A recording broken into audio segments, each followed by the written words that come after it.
अस्सलाम वालेकुम दोस्तों, वेलकम टू सिक्योरिटी जोन। दोस्तों, आज हम फायर अलार्म सिस्टम की सीरीज़ में अपना नेक्स्ट लेक्चर जो है वो लेकर हाजिर हुए हैं।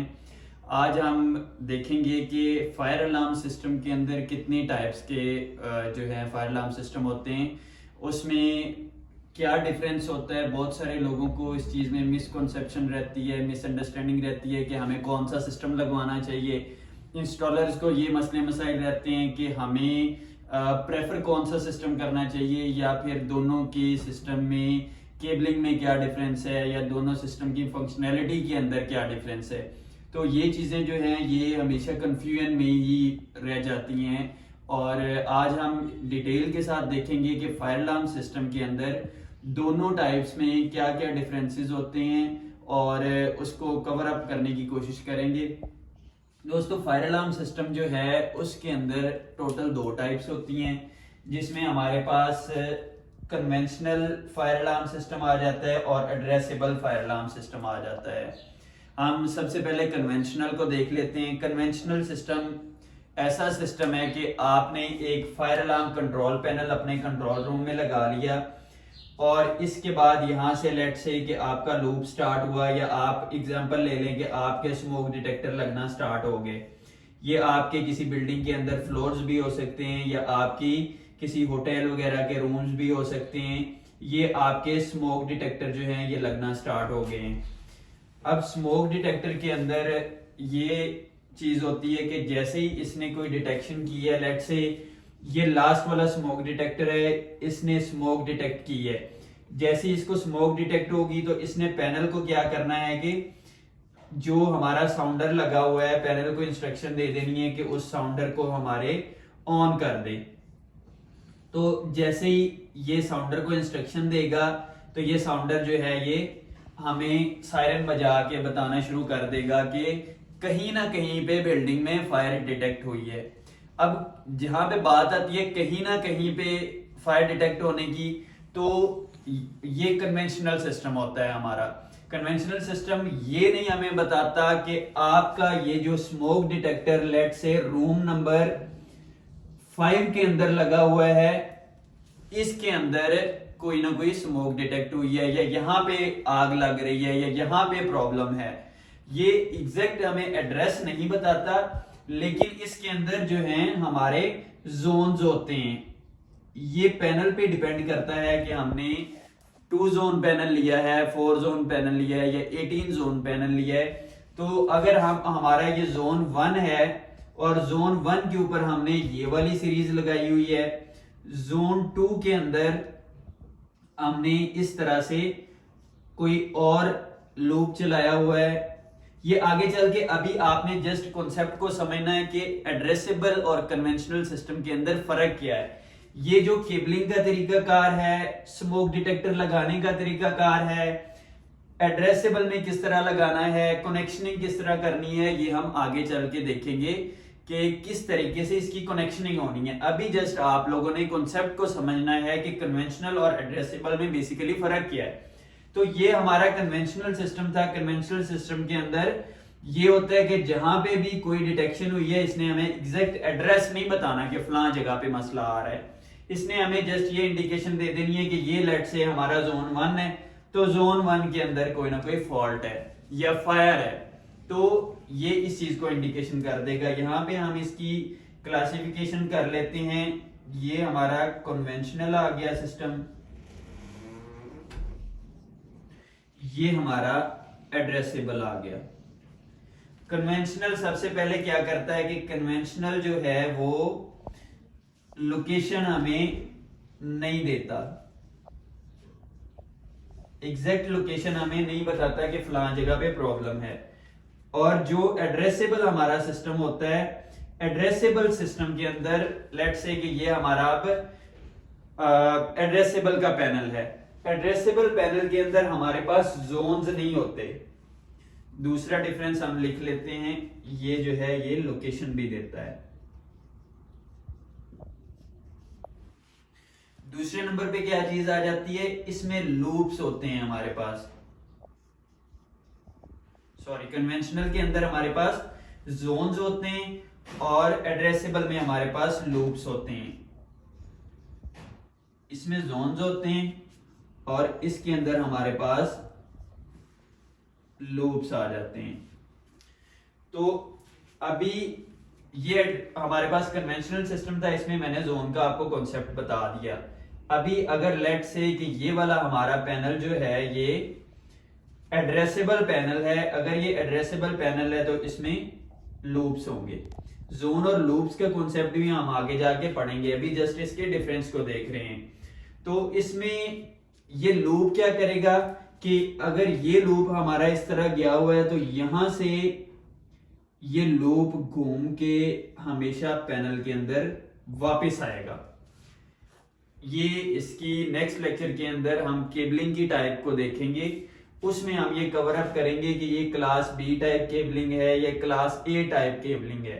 तो इसकी केबलिंग की टाइप्स होती हैं, क्योंकि एड्रेसेबल और कन्वेंशनल के अंदर मजीद डिफरेंस क्या है कि केबलिंग टाइप्स जो हैं, कन्वेंशनल के अंदर बी टाइप केबलिंग होती है, इसको नेक्स्ट लेक्चर में देखेंगे, और एड्रेसेबल के अंदर हमारे पास ए टाइप केबलिंग होती है।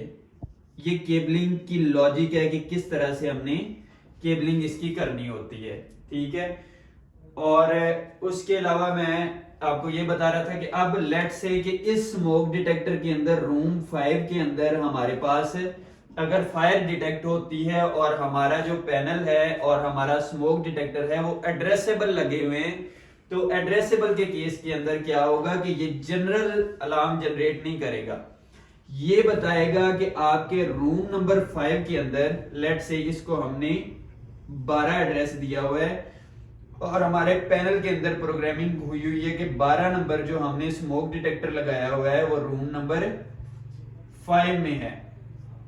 इसमें हमारे पास होगा क्या कि जैसे फायर या स्मोक डिटेक्ट होती है, ये फौरन हमें बताएगा कि रूम नंबर 12 के अंदर पहुंचे और वहां पे जो भी है अपना सेफ्टी प्रिकॉशंस कर लें। और इसमें हमें मजीद फायदा ये मिल जाता है कि हो सकता है यहाँ पे रूम नंबर 12 के अंदर बहुत तेजी से आग लगी हो। इसने इंडिकेशन तो दे दी कन्वेंशनल सिस्टम ने। इसका नुकसान ये होता है कि जब आपकी बड़ी बिल्डिंग है, कोई बड़ा प्लाजा वगैरह है जहां पे आपके 100 या 150 या 500 स्मोक डिटेक्टर और हीट डिटेक्टर लगे हुए हैं, तो लेट से इसने तो कन्वेंशनल सिस्टम ने तो इंडिकेशन दे दी कि आपके कहीं ना कहीं पे कोई फायर डिटेक्ट हुई है, ये स्मोक डिटेक्ट हुई है। लेकिन वहां पे प्रॉब्लम ये आएगा कि 100 या 500 स्मोक डिटेक्टर में से हमें जगह ढूंढते ढूंढते हो सकता है हमारी आधी बिल्डिंग ही चल जाए। तो हमने ये चीज ख्याल रखना है कि जहां पे हमारे 10, 15, 20 स्मोक डिटेक्टर्स लगने हैं वहां पे तो हम कन्वेंशनल सिस्टम जो है वो प्रेफर कर सकते हैं। लेकिन जहां पे हमारे पास बिल्डिंग बड़ी है, हमारी लोकेशन बड़ी है, या जहां पे हमारी क्वांटिटी बहुत ज्यादा है डिटेक्टर्स की, वहां पे हमेशा हमने कौन सा सिस्टम सजेस्ट करना है? Addressable system. ये लगवाने वालों के लिए भी एक इंस्ट्रक्शन गाइड है और जो इंस्टॉलर्स हैं उनके लिए भी ये गाइड है कि हमेशा आपने जहां पे बड़ी बिल्डिंग है या नंबर ऑफ स्मोक डिटेक्टर्स या फिर डिटेक्टर्स ज्यादा हैं, वहां पे आपने हमेशा एड्रेसेबल सिस्टम लगाना है ताकि हमें प्रॉपर जैसे कोई इंडिकेशन होती है तो वो प्रॉपर हमें एड्रेस भी बताए कि फलां जगह पे आपके पास प्रॉब्लम है। तो यहां पे हमने प्रेफर क्या करना है? कन्वेंशनल सिस्टम, जो स्मॉल बिल्डिंग्स हैं हमारे पास, और एड्रेसेबल जो हमारे पास मेगा प्रोजेक्ट्स हैं, या जहां पे डिटेक्टर क्वांटिटी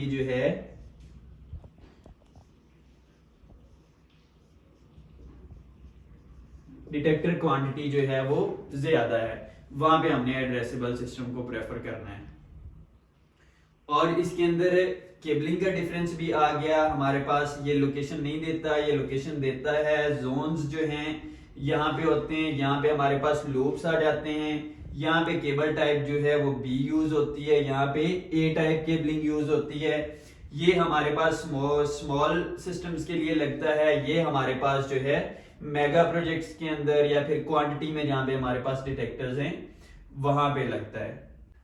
बाकी दोस्तों ये है कि जो इंस्टॉलर हजरात हैं उनके लिए गाइड ये है कि जो हमारा कन्वेंशनल पैनल होता है उस पे एड्रेसेबल स्मोक या हीट डिटेक्टर्स या कोई भी डिटेक्टर हम यूज नहीं कर सकते, और जो हमारे पास एड्रेसेबल पैनल लगा होता है उस पे कन्वेंशनल वाले यूज नहीं कर सकते। मतलब अगर हमारे पास एड्रेसेबल पैनल लगा हुआ है तो हमारे पास जितने भी उसके साथ डिटेक्टर्स ऐड होंगे वो एड्रेसेबल होंगे। और मोस्ट प्रोबेबली मोस्ट केसेस के अंदर ये होता है कि लेट से हमारे पास जो है वो पैनल लगा हुआ है ब्रांड ए का, तो ब्रांड ए के पैनल के साथ जितने भी एड्रेसेबल स्मोक डिटेक्टर्स होंगे वो ए ब्रांड के ही सपोर्ट करेंगे, क्योंकि इस केस के अंदर हमारे डिटेक्टर्स की प्रोग्रामिंग होती है पैनल के साथ। इसने इंस्ट्रक्शन देनी होती है कि फलां जो है हमारा स्मोक डिटेक्टर या हीट डिटेक्टर जो है उसके अंदर मसला है, तो इसने एक इंस्ट्रक्शन भेजनी होती है।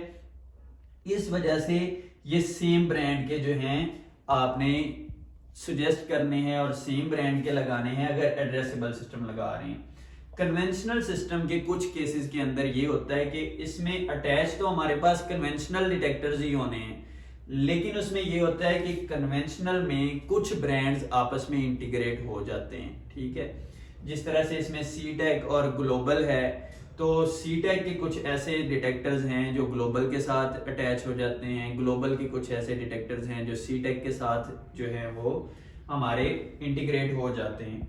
तो इस चीज का आपने ख्याल रखना है। बाकी नेक्स्ट लेक्चर के अंदर हम केबलिंग की टाइप्स देखेंगे और केबलिंग का तरीकेकार देखेंगे। तब तक के लिए इजाजत दे दोस्तों। किसी भी किस्म की क्यूरी हो, कोई भी मसला मसाइल हो तो आप कमेंट बॉक्स में इनबॉक्स में राब्ता कर सकते हैं। Thank you so much.